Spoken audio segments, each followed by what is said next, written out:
President and COO of Immortals. We're an esports organization that's raised strategic capital from AEG, Lionsgate, Meg Whitman, and some other strategic investors. We also operate the LA Valiant in Blizzard's Overwatch League and MIBR in Counter-Strike, which is the most popular and successful Counter-Strike team in history.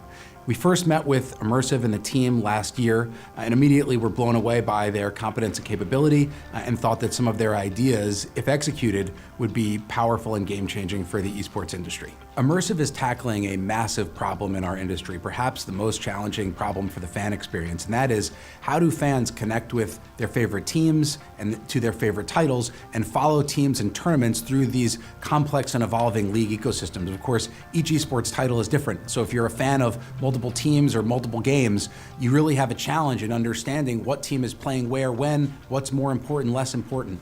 And in solving that problem, Immersive is actually helping us as teams, and presumably the publishers too, solve really important challenges, including how to better monetize our fans, how to improve fan engagement, how to improve the fan experience. And so that's one of the reasons why we're very excited to be partnering with Immersive.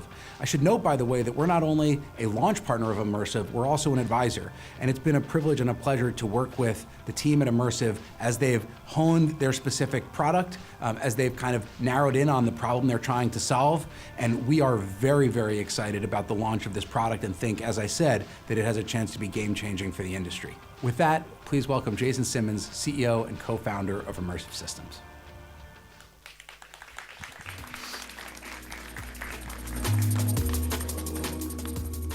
Good afternoon. I'm here to talk about the future of sports. Some of you may be familiar with esports. This is competitive video gaming. People watching other people play video games. So this is still a new area for a lot of people, so I'm just going to throw a few mind-blowing stats at you. This market is exploding. It's going to be over 500 million people within just a few years. So already in the US, esports viewership is on par with baseball and hockey among male millennials. This is a generational shift in the definition of what sports are. This is a whole new world. It's a whole new market opening up right in front of us, and there are huge opportunities for early movers. So what's the problem? What's the opportunity? It's at this intersection between the fans and the producers.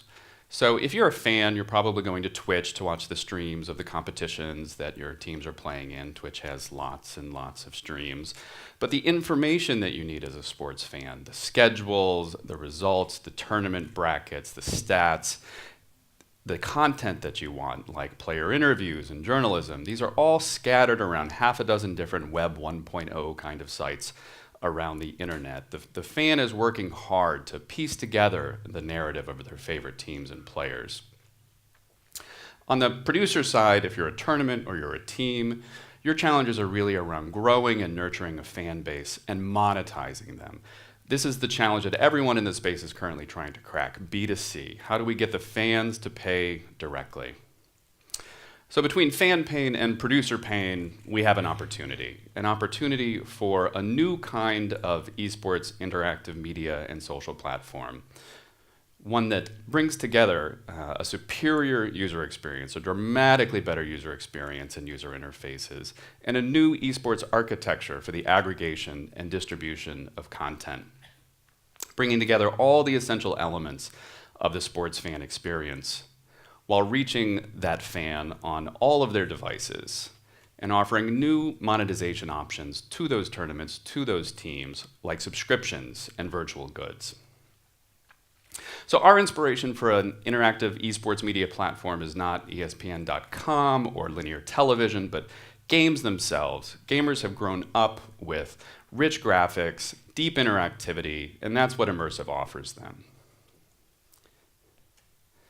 So we've got beautiful tournament brackets that make it easy to understand the competitions, interactive stat visualizations, a highlight stream that makes it very easy to get to those key game moments. You can think of this like Instagram for esports. We've got broadcast quality motion graphics, but in a completely data-driven interactive environment. We've got new social media story units that anyone can author, as well as chat and social voting around these key plays, around these key moments in games. And team and player timelines that bring it all together. So that fan that was previously hunting and gathering around half a dozen different sites around the internet, they've now spent all that time on our platform. And that team and that tournament have a much more direct pipeline to the fan on a platform where they've got monetization options. So I'm a lifelong gamer, and I've spent my entire career at this space between data, media, and storytelling. I taught at Carnegie Mellon for a while. My personal journey in sports began a few years ago when I had the honor of working with the Red Sox to design their museum in Fenway Park. My co-founder, Sandra, likewise bridges the worlds of tech and entertainment. She started her career in the Valley, where she ran sales and marketing for various startups.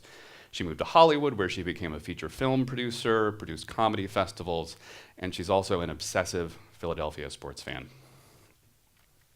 So we've made great progress over the course of the short and intense Techstars program. We've signed up key launch partners. We heard from Ari from Immortals at the top there.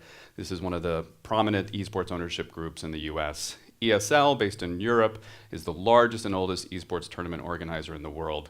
We just had a successful alpha test around ESL 1 in New York a couple weekends ago. We're moving quickly into beta for the fall online CSGO season. And our public launch is scheduled for February around Katowice, which is one of the largest esports tournament gatherings of the year. So esports is an exploding marketplace. It's really one of the few blue ocean opportunities that you can find out there. We've got the vision, we've got the team, we've got the technology and the partners lined up to launch the global dominant esports media platform. So if you're interested in the future of sports, if you're interested in where the puck is going, I'd love to talk to you afterwards. Thank you.